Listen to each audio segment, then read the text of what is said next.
بسم اللہ الرحمن الرحیم۔ عاشورہ کا روزہ۔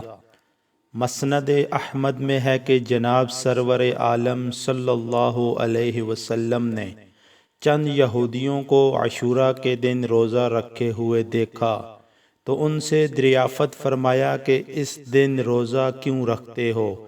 تو یہودیوں نے کہا، اس دن پروردگار عالم نے حضرت موسیٰ علیہ السلام اور بنی اسرائیل کو دریا سے پار اتارا تھا اور فرعون کو اس کی قوم کے ساتھ غرق کر دیا تھا، اور اسی دن حضرت نوح علیہ السلام جہودی پہاڑ پر اترے تھے۔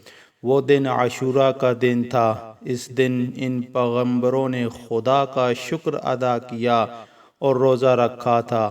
تو آپ صلی اللہ علیہ وسلم نے فرمایا، پھر موسیٰ علیہ السلام کے ہم زیادہ حقدار ہے اور روزہ رکھنے کے لیے زیادہ مستحق ہے۔ آپ صلی اللہ علیہ وآلہ وسلم اور صحابہ کرام نے اس دن روزہ رکھا تھا۔ اگر آپ کو ہماری ویڈیو پسند آئی ہے تو ویڈیو کو لائک کریں اور ہمارے چینل کو سبسکرائب کریں۔